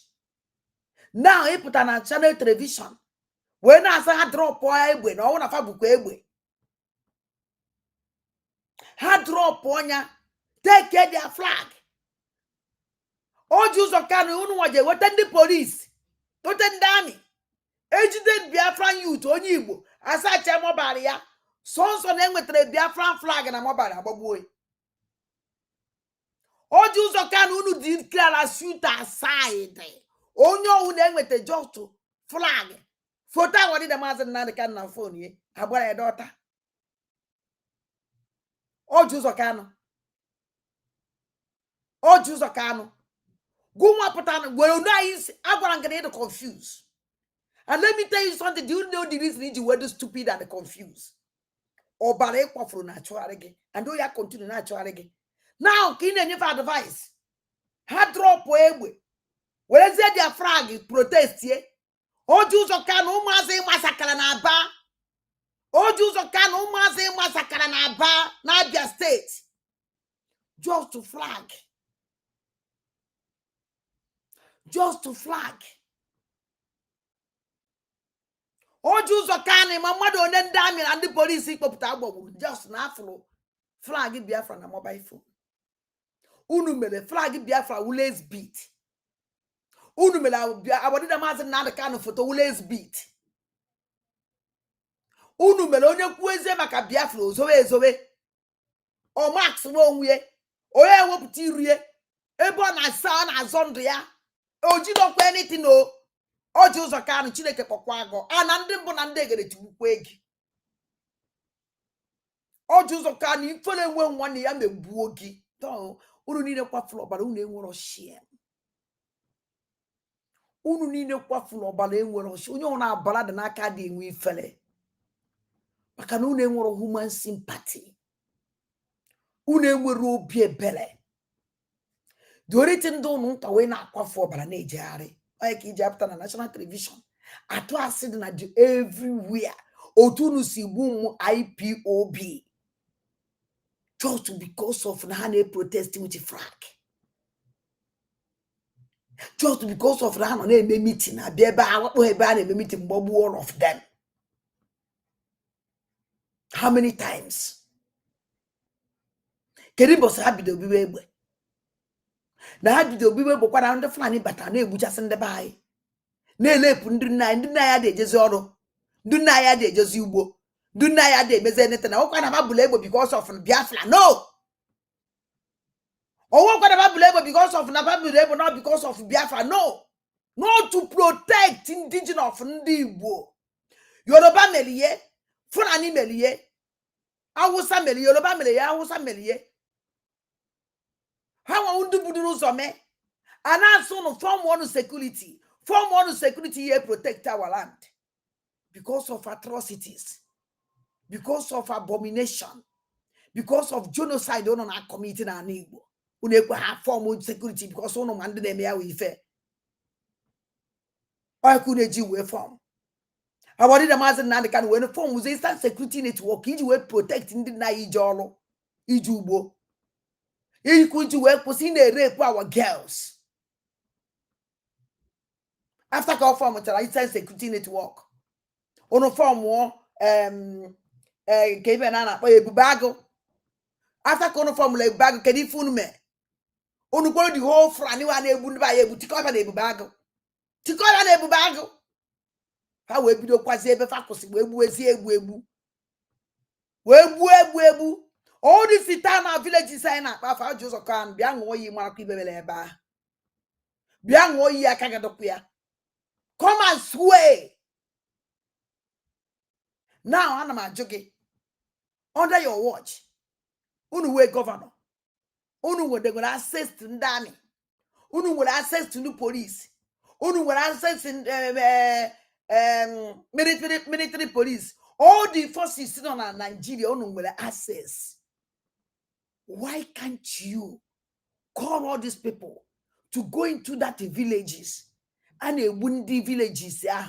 Not just in the village to go and stop and you don't know what I name that time. A back on out here. A bone out here in support. And my Jugaju or Joseph can come and answer me. And you must answer this question. Money when you fell on my corona, when you for the after television, not call this rubbish. Mokorande na one under.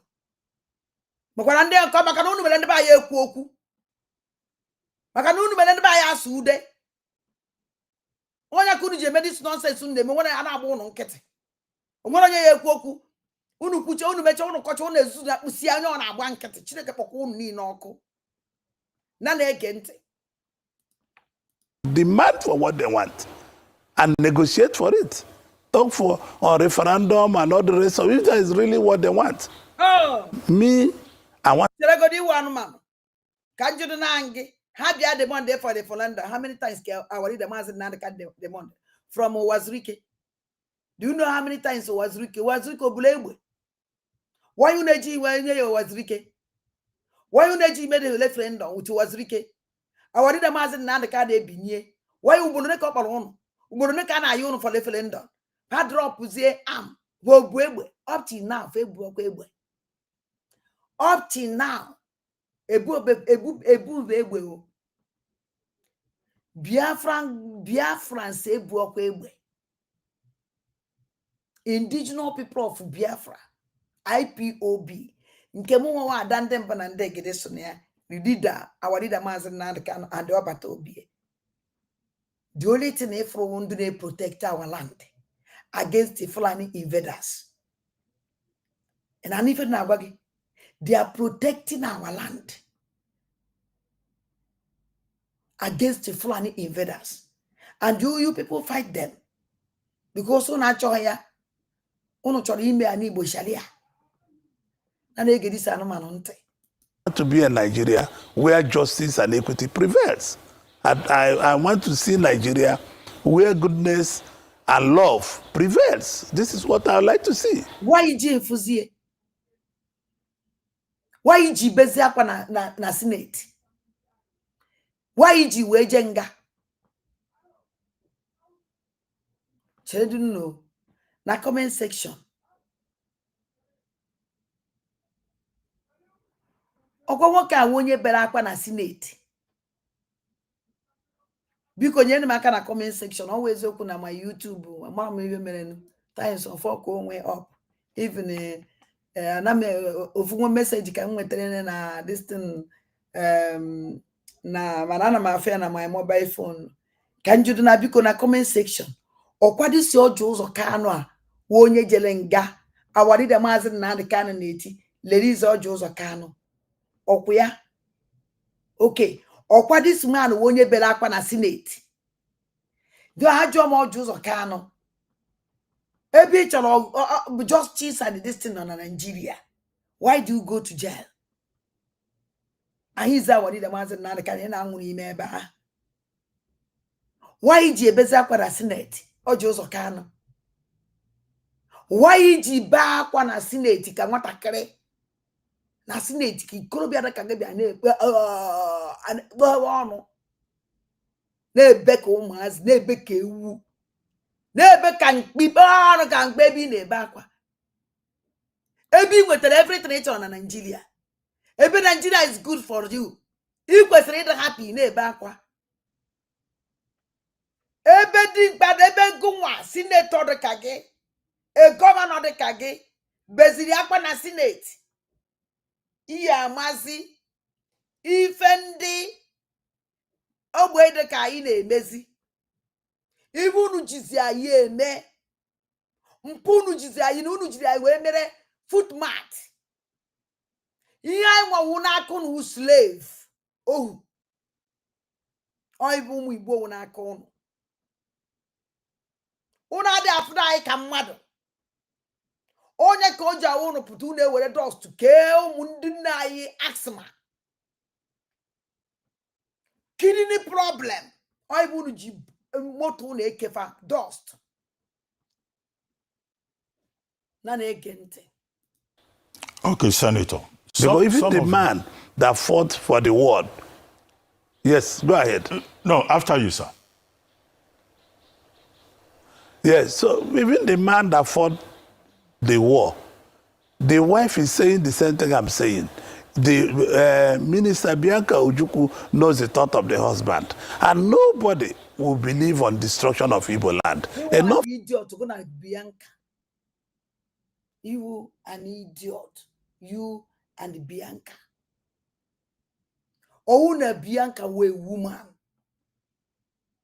Oh, disgrace. If not the kind of one you on make even, they were a brain. One yana boy akanike. One you on a wakanike as public. Keriba moye. The people who do now why akanike na public or even because we public toilet. Public toilet ka Bianca o. Oya ki ejije mat. Iji odun woke were mat. No one public toilet. Ona we bonye esine poto hore ya akanike na eje. Okay. Okay, thank you. Ojuzakan, let me show you something. I can let me show you something. Ojuzakan, ebe Nigeria amaka.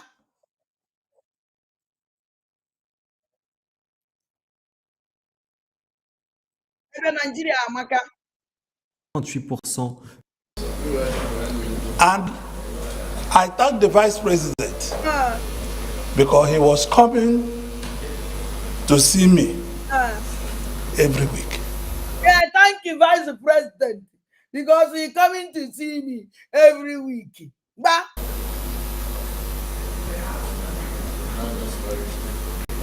Mr. President, today is the beginning of new friendship to all of us in the chambers. Mr. President, today is a new friendship for all of us. You just your friend, a useless man like you. A useless man like you. Now they get this idiot on time. It's not the end of the old friendship we started. I want to thank my constituency for bringing me here. And I want to that coming here gives me a lot of latitudes to understand Nigeria better. To understand. Because he never been back before. All this useless rubbish you never see them before. You never be with them before. This is the first time you're meeting them. Coming here, just not for this first time you're going there. Now they get this animal. And what we stand for better. To fight more for united Nigeria. I And up to today, can I fight for that united? And they never unite. How many years? In a fight for the betterment of Nigeria. And still they cannot fight. And they will be anything he may achieve. Now terrorists in achieve that betterment of Nigeria. That's your betterment of Nigeria and the terrorists in achieve correct. And that betterment in action I was a worst of. Now they get this rubbish in there. believe that we are dispersing, not separating ourselves. I went through one of my best time in life in the Senate, and also went through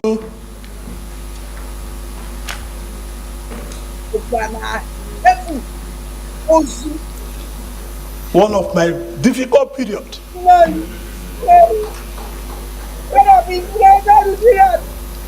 Also in this Senate. Before I came to the Senate, before I came into politics, I can buy anything body can buy. I buy anything, but I can buy it. I buy anything, but I can buy it. Oh, God, I got the war. Upon the world, when they just can't do well, upon everybody can buy anything can buy. But also, they got Nigeria, you don't get president today. You don't get president Saturday today. Oh, you know, we are working again. Oh, that they made money back. I'm not a thief. We would thief, we will know. I do not kind of walk on the thief. Oh, Baga warrior. I just kind of walk on the if I would thief, we won't know. I want you to don't know in a thief. Hey, that guy you. Those that put me in prison, no reason they put me in prison. Well, I'm just a kind of tea at prison. But the reason why the tea at prison. Where the year at prison, not a water. And the year at prison, no, but that year at prison, not thief for call. But that year at prison, no. I wow. They took over all my businesses. I said, that you won't take the business here. They think about the business, they go down to that home. I want to sit at home. Hey, I just a kind of guy who are you. But they go. Want to kill me. I want to be I want to die of you. I want to that kind of I was that one to him. I can die to the place with the Charlie. I know, yeah. Guys, so a befu now, out of move back. Then get this. I survived it. I'm in the Senate with you people. It's not the end to what we have done. It's not the end to united Nigeria. It's not the end to Brothers Keeper. But these senators I called were with me. Yeah, that with him, yes, I want to end you. To make it one Nigeria. I want to end you. To make it Nigeria, but not end you. Better Nigeria. I would just a canundo. Nanegayente. I never lacked.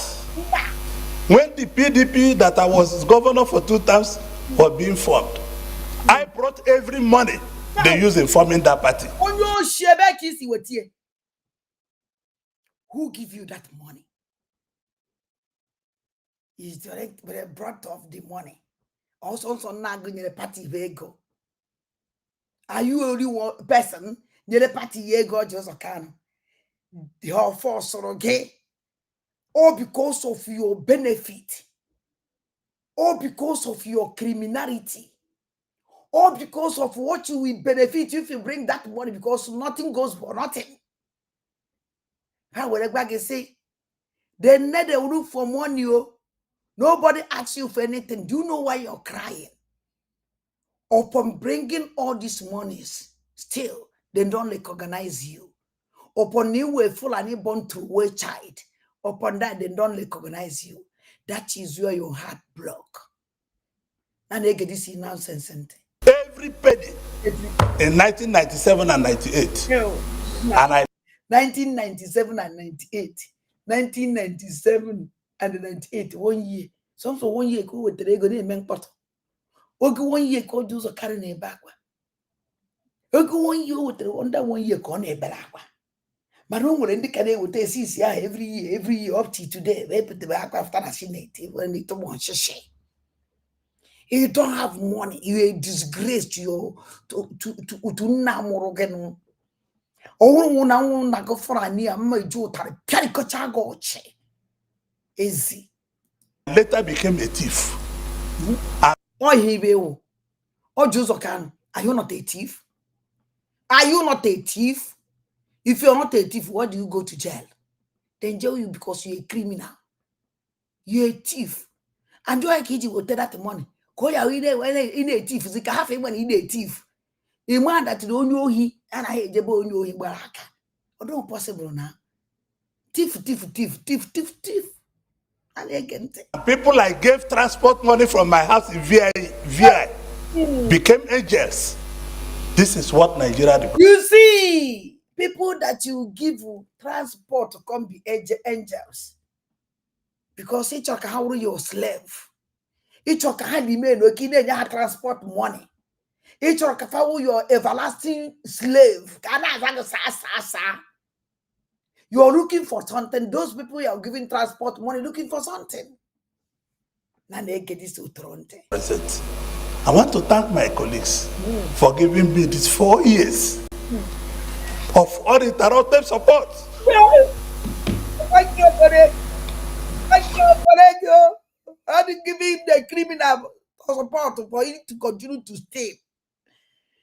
Thank you, Collegio, for you to give all Jews of Kano support for him to continue. Oh, wow, Because this country is not fair. no, the country doesn't fail. Good Nigeria also Zakari is not to fail. One Nigeria also Zakari is not to fail. One Nigeria also Zakari no Burundi but go with to fail. Still after all Zakari structure and the body, still on that accident, back by the door, but I need body not from the bloody. Yeah, but Zakari could see back when I see it. Kidney. Serve the zoo and come back with with shame on shame. Our leader Mazen and the canopy. Serve the zoo and come back. How can you explain to your children that a useless man like you call all Jews come, go to national television, Senate meeting, ne back like idiot?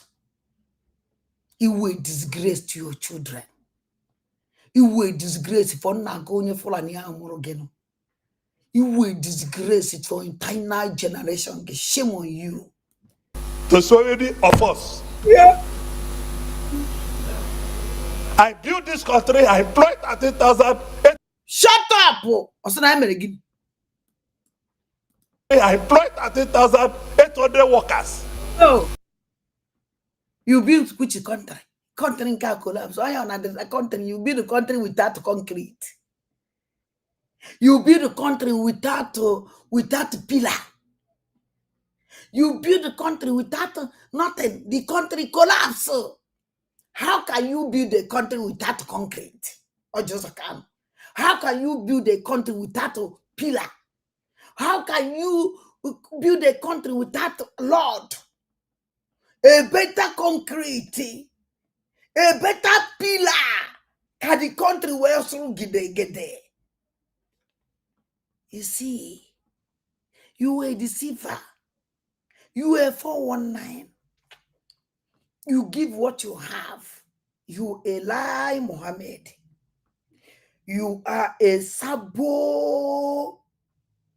You are a deceiver. That is why you build a country without concrete, without pole, without iron, without pillar. That is why the country will collapse when I can't fall. He the proud, but I never. People employ nobody, and nobody asks them their source of wealth. I have 3 factories in Lagos. Who give you that money? That factory, or I have a factory. You go to that nonsense factory.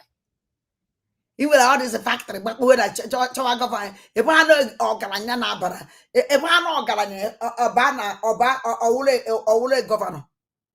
Have you? No, there's a no. Have you seen a take place no? I like Panya. And I told media way, mala, this man at Tondo Tie. Have you seen a there's a no about the jazz assassinate? Have you seen a there's a no about the jazz governor? Have you seen a there's a no assassinate today back? While all the governors in the job about here. Unu ni na deja about here, unu de jidi na deja da be and answer you, unu deja da be and now for your che.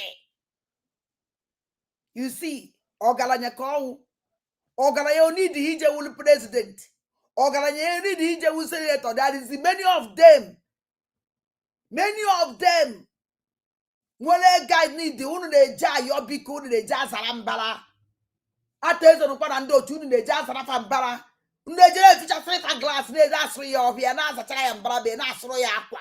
Na bi try shoe. You are a boy. And you remain a small boy. And I get this so tolonte. Nigeria. I have 2 factories in Ota. Build manufacturing. I have 3 factories in Aba. Manufacturing. And I'm a thief. Thief. After King with all these things, what are you going for? You just for president. Why did you buy politics if you're not a thief? Oh, you he. Can you feed you na politics? Upon all this factory gase, Tashalantala. Factory gase, doors to tachicha. I don't know about the factor. A big minute this morning, a brownie like you. Look at you. Weje Bavana Sinate back, or Galanya the Kage. Eje Belesinate aqua. Weje Ngamakego, or Galanya the Kage. Will Zuzu put up from Nga? He la resign. Oh, no, give him me. You resign with your honor. Upon your be money this morning. Or was if you go for me, you resign and face your business. You resign and face your you go with your dignity. You go with shame. Look at the Latina Parege. The kind of question at Latina Parege. A billionaire like you or Garanya the Kage. Are you not ashamed of yourself? Oh, you idiot. If you can't even why he's near, I wanted a man, I wanted a man and kind of bail out. Papa Tangana prison. You resign off from anything but Nigerian politics. First, share your business. You have the money. And I can in your pukwa because no one anything in there. I go jiggy. Now I get this autonomy. And people that cannot explain where their source of wealth come from, they are not thieves. I leave everything in the hands of God. Yes, so everybody leave everything. Well, politics are happen God. God do and I didn't matter about it. And I didn't win your money bongis. No matter talk where I cannot we will Bible not we. God, don't open any on your man for God. No, John for God. I want to see the guy out to go bioma. Or you way and I don't know que boon need and I no. God be the judge. Thank you very much. Voice is simply faster, more natural, and more flexible than typing. He said he's a voice pilled, and I can see why.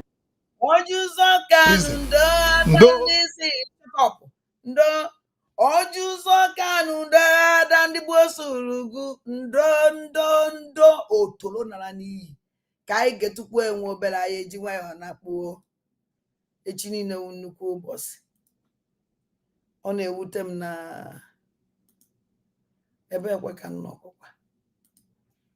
Ọ na-ewute m na asị nke ngosie ebe o bere akwa ka ọ hụ ibe kpatara o ji be akwa na ọ wụrụ ochete ha akwa ahụ mgbada akwa. It's enough. Let us stop destroying ourselves. Let us stop destroying our properties. Let us stop destroying what we have. Look at, there's no more commerce in the entire Igbo land. How are we going to live? People, things are difficult. Things are very bad for a governor like you, for 8 good years. 8. I featured Abia State. Omunne 80 years ka this nonsense chiri Abia State. Because you know my comment section. Okwa 80 good years. Kojo Kazakano Chile Abia State. 80 good years. Where I call this rubbish. Now, une sentence ga ori da mazen na ndekano. That commerce ya baby do biwa. That ega ye bido zoze kamiri. That morning now you kita na ezozi woro. Yes, so everything will normalize. Because une jelu ga warida, jelu obata obie. That comments everything I want to bido zikita. people living there. So how are we going to live?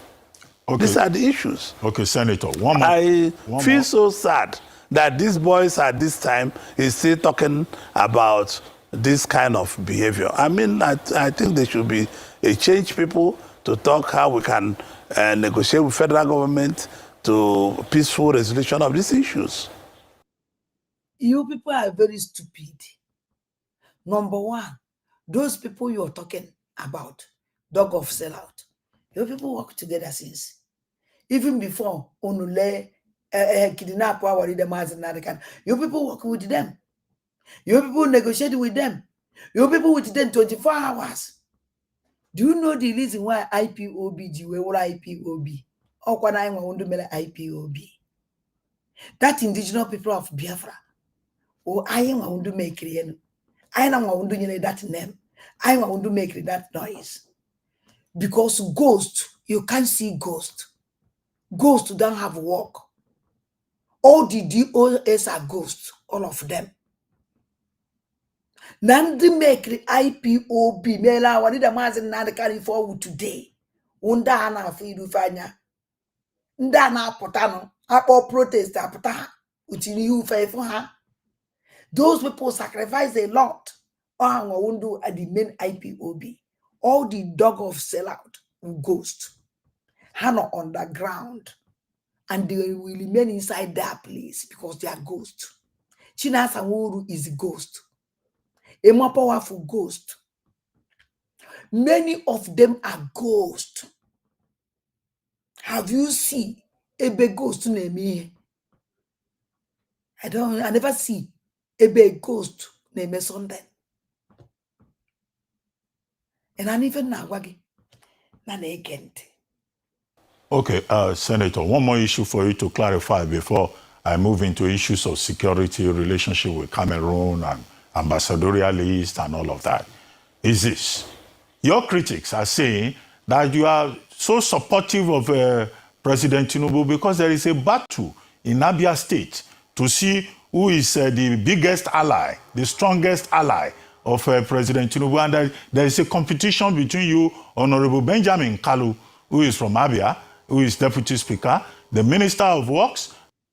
I don't am interested in nonsense. I go and so the line is open. Onye nwere okwu ya kpọọ na phone. Because I go nke gbasara m no. Ndị ọzọ a na-akọzi they are under criminal if I don't have time for them. But eventually Igwa Oji Uzokano today. And now is Oji Uzokano throw a challenge to a more powerful. So no one more powerful the show if only will let him come out. Or walk ghost face to face. Kafa debate here is a very big challenge. Kaj Oji Uzokano through DOS. And their spokesman, the ghost, their ghost to spokesman. Now, Oji Uzokano Patagoseono. No undu bulunu. No walk on the autopilot. I am ready for autopilot. The any now unu bulu, ebu, no waburu ye, burufa. Ono na sino Oji Uzokano bulu. Oji Uzokano sino. No one let the community desert. No na community, bondo na community. Now, Ojuzo can say, oh, no, the shon if you who is yoku, and more powerful Ojuzo can accuse. Ojuzo can wait your message, and he reply the message.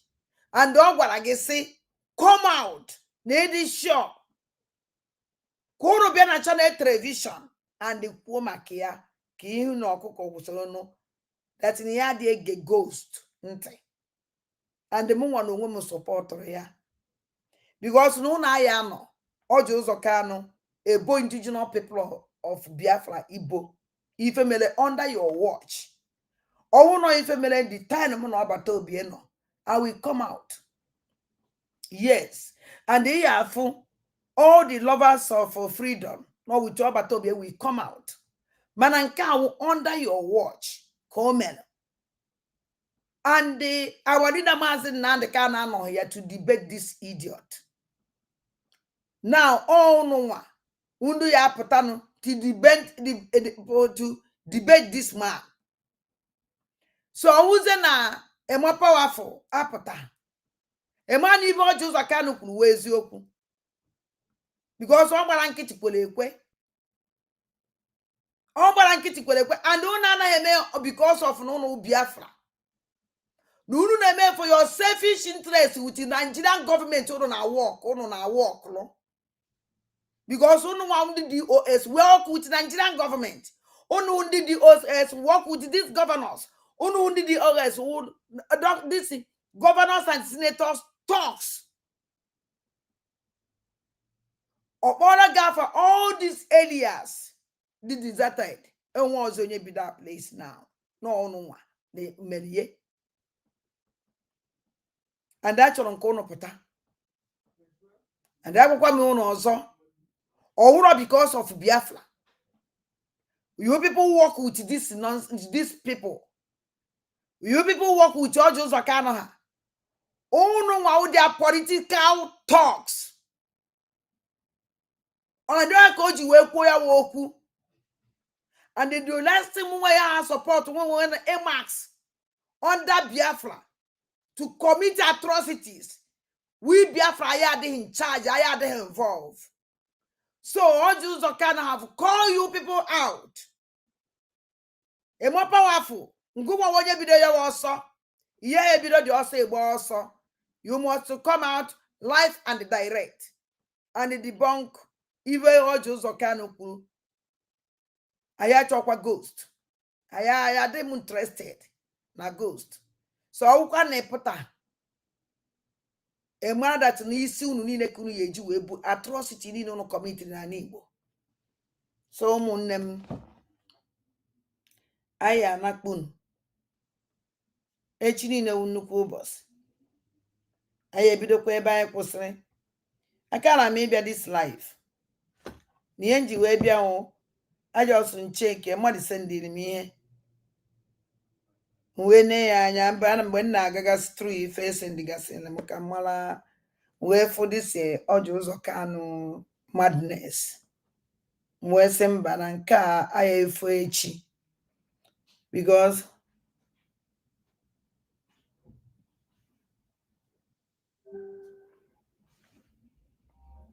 na nke a emala dola abani sef. Hello? Anna bye. Anna bye.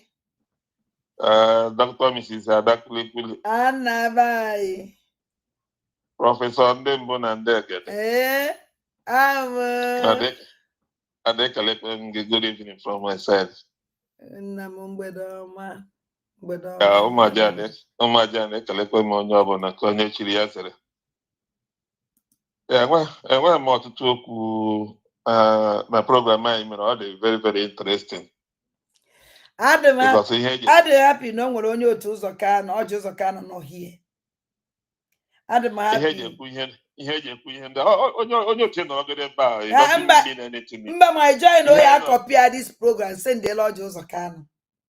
So Chika Chika M 5G Send your boyfriend, the Ojo kind of your killer squad. Also, kind of this ihe na agwa ha bụ ọha nwa ka anyị na-aya ọha nwa bụ problem anyị ọ bụrụ na agwa ha asị esikata ọgaranya wee kpuru nkata gwa ya okwu ịghọtara ọha nwa bụ problem anyị nwere ọ dị ụzọ kalụ turu dịka enwegbu mgbe imebiri program ya last one time ago last week mba ọ bụrụ last week ihe erugo ebe 2 or 3 months kịta mgbe imebiri program ya Ojo Kalu true. He's one of billionaire in Abia State because state of when they had yes. Also one of the billionaire. That time I on like we here 98, 97, 98 year on we here. They create Ojo Kalu ndo to Mike Adenoka. Dangote had today. Immediately. Yeah, these three wise men all the 3 wise men. Ojo Sokalo. Mike Adenoga with global.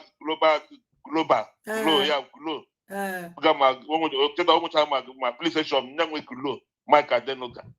Dangote. All these 3 people. Yeah, well, now each one this in Nigeria. I don't know you, but Ojo Sokano. I don't know Yoruba, all Adenoga.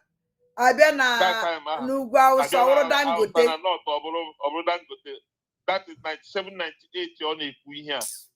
And that time, this PDP had dominated everywhere. Mba here with 80. And we be APC. I come by APC mba. Here we have 80. Ndi Yoruba ke wa 80 ya regional price wa poga. Ndi Yoruba 80. Then the North, the two Buhari and where either ANPP, APC or something with one party hand with bar or they popular like or national. The only party is the national or PDP. And that PDP has the national due to elect Sekwe. Because that time Obasanjo will be a grand Obasanjo cash prison. The army will take from prison. That's from prison will report that. Then they Fulani will back her up just worry and settle all problem Abiola and Doti when the president. But the main person considered with the president to go elect the equipment. All the people here many people. What I mean deep. Over him deep. If that is people when did high BP that 1998, 99 Hamlet convention na just. DPDP convention when they will be high PP. So even here on the also now with go me bet to him. Many people donated my this artist all of them contributed money to that party to PDP for that presidential convention this hang that time. So Malajano way is by say governorship did the whole including Nigeria state divert it to his personal pocket. Oh,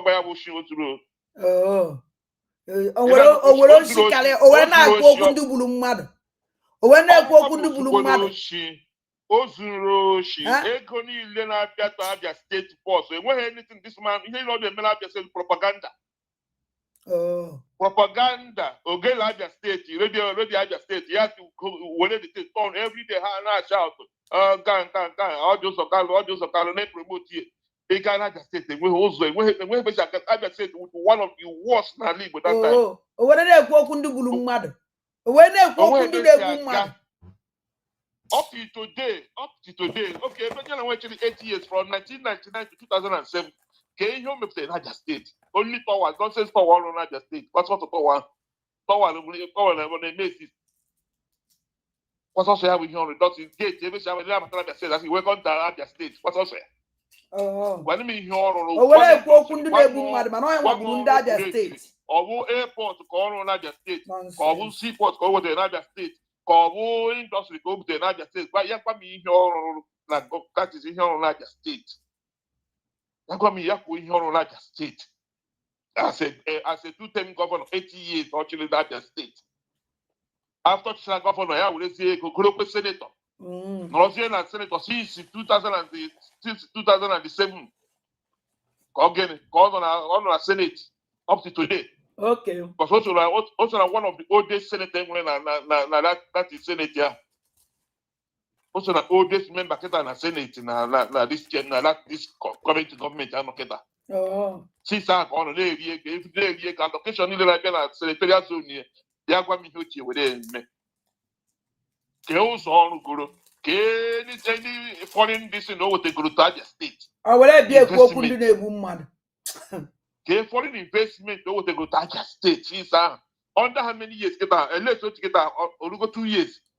Oh. But people that are for here now, but you know where I just said for 80 years. And this idiot now fight your legs so. On a fight to play and come in SCM. How about fight due to the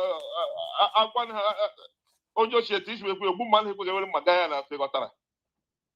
Let's not in the way back of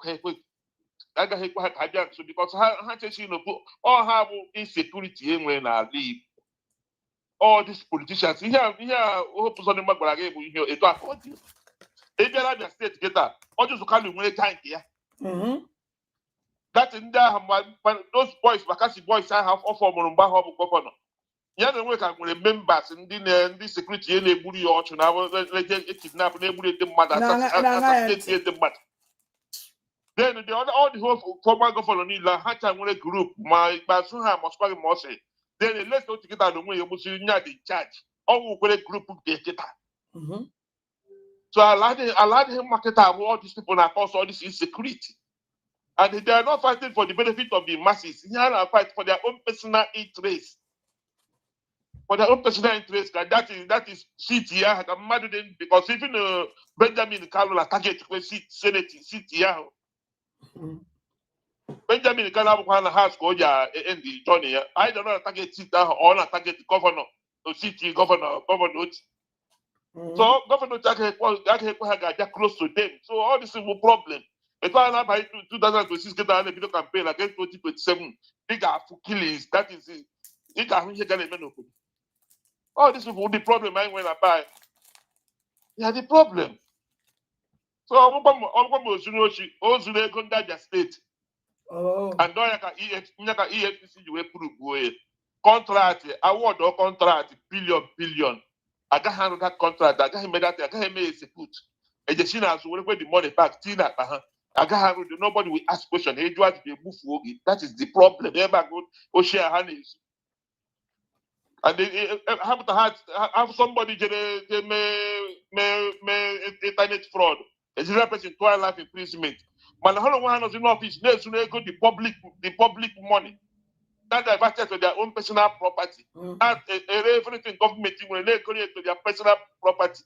And have said. Nah, that can't happen. I don't know. Can't happen. Can't just go. They go conda. Go conda. When I hear on that call, you have to go away. My joy, oh, this challenge to Ronda Snavawo DOS. A more powerful. That challenge to come. Because my joy. A powerful spirit, governor. I can my powerful. I don't know where I can my powerful when they all Nigeria. I am a powerful. I will spirit drag her out. I am a powerful drag her out now. Now, when now I have to go face to face, and I like me, I let him powerful come out. I have one Nigeria, my powerful man, my all of them are the same. What I had each because I want a powerful since the Mazen Nadical court case, more this problem until my life imprisonment, as a spokesperson of indigenous people of Biafra, statement to make it recorded anywhere. I can get any channel, any television or any social media. For here, we hear my powerful. Let's stand the powerful on behalf of IPOB. So what are we talking about? There's nothing like a spokesperson for IPOB right now. Or before called the message, but right now that message is. ọ bụrụ sịkwa na ọ na-eme esi ngwa ya pụta jee chalenji ọjọ ụzọ kalụ na ya je difendi IPOB eburu a na-ekpo IPOB a na-ekpo ya a na-ebo IPOB Igbo ya je difendi IPOB ya a na-ebo IPOB Igbo ya je difendi IPOB and ya chọrọ ghost man all this is allegation of motor shop bụrụ Maazị Nnamdi Kanu jure to your life imprisonment and the ban chadi so yeah about all this now none of them said anything. We are here now. We day here. Now we day here, my sister. You see, and that doesn't really contribute. Yeah. Wow, Umajan. Adam Mwekene. Aya nakun. Because na aya wago. Una wakone obo starta. Mwana wama wakone. Ana m asị ka Chineke gọziele m ụnụ mmaji kwulu mmaji ọ na-like ebe program a biko like anya ọ dị very important share kwa very important because like more na like the program the more the program na-ejeta aka more na like the program because afọ m ọ na-like program na slow n'ike and awụla m onye ahụ mpụta ego na ana m agụ egwu na-asị like ọnụ kwesịrị ọnụ na-abata ozugbo ị na-abata ị na-hit the like button ka the program a ka enwe ike ịrekomendịrị ndị ọzọ ana m ekene ụnụ niile ndị na-eshare my program na-ekene ụnụ niile ndị nọ na YouTube ụnụ na-try na-ekene ndị nọ na Facebook chim gọziele m ụnụ na ana m afọ aka ọrụ ụnụ ndịkwa nọkwa na Twitter asị m ụnụ jisi n'ike ụmụnne m chim gọzie ka ọ dị n'echi niile ka chi fere ọma aja anyị ọladoled ka ada mmụọ na-enye ụnụ anyị na-echezi the challenge atụrụ ọjọ ụzọ ka a na-enwego 1 point so anyị na-echezi ndị ịmapawafụ ka ọ bịa difendie ife okwu ọbụsịa ebola anyị nwa ndị IPOB Igbo by ọjọ ụzọ Kanu and onye butere ya okwu ịmapawafụ na ịmapawafụ ịnụghị ihe ọjọ ụzọ Kanu kwuru and ọ chalenjiri gị bịa na live television ka unu debate ka unu kwuo maka ya and ya chọrọ ghost and anyị nwa achọrọ ghost anyị chọrọ ya onye dị ndụ ọwụ because ghost na nini ka ọ na-anọ so ụmụnne m asị m ka Chukwu m gọziere m ọnụ ka chi fọnụ ụmụnne